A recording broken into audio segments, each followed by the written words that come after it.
मैं कई दिनों से बेरोजगार था। एक एक रुपये की कीमत जैसे करोड़ों लग रही थी। मैं इस उठापटक में था कि कहीं नौकरी लग जाए।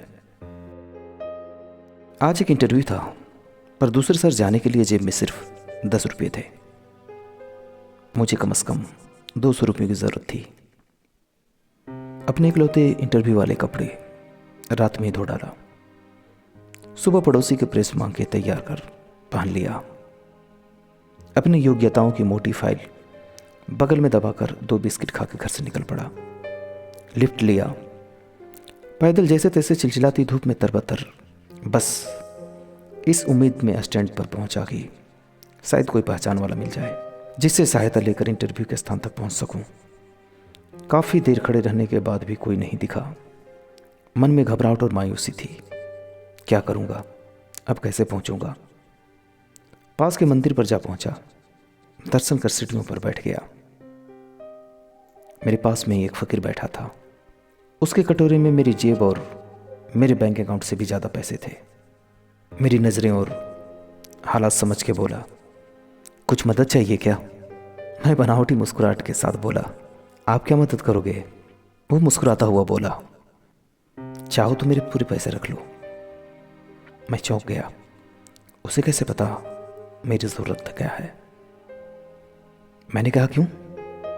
वो गंभीरता से बोला, शायद आपको ज़रूरत है। मैंने उसका पक्ष रखते हुए कहा, हाँ है तो, पर तुम्हारा क्या? तुम तो दिन भर मांग के कमाते हो। वो हंसता हुआ बोला, मैं नहीं मांगता साहब, लोग डाल जाते हैं मेरे कटोरे में पुण्य कमाने के लिए।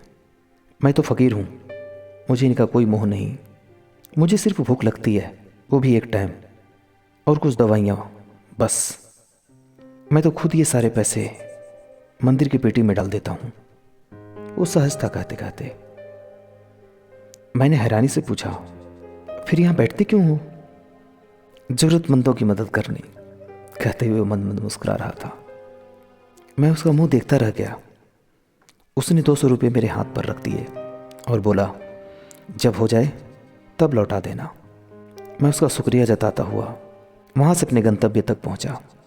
मेरा इंटरव्यू हुआ और मेरा सिलेक्शन भी हो गया। मैं खुशी खुशी वापस आया। सोचा उस फकीर को धन्यवाद दे दूँ। मैं मंदिर पहुँचा। बाहर सीढ़ियों पर भीड़ लगी थी। मैं घुस के अंदर पहुँचा। देखा वही फकीर मरा पड़ा था। मैं भौचक्का रह गया। मैंने दूसरों से पूछा, यह कैसे हुआ? पता चला वो किसी बीमारी से परेशान था, सिर्फ दवाइयों पर जिंदा था। आज उसके पास दवाइयाँ नहीं थी और न ही उन्हें खरीदने के पैसे। मैं अवाक सा उस फकीर को देख रहा था। अपनी दवाइयों के सारे पैसे वो मुझे दे गया था, जिन पैसों पे उसकी ज़िंदगी का दारोमदार था। उन पैसों से मेरी ज़िंदगी बना दी थी। भीड़ में से कोई बोला, अच्छा हुआ मर गया।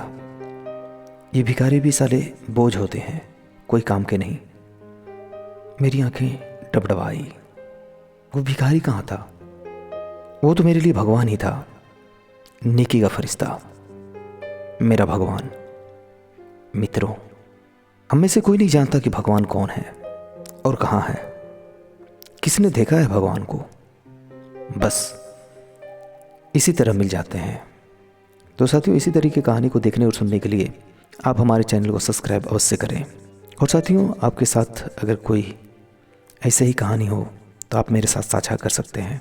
आपका नाम और स्थान गुप्त रखा जाएगा।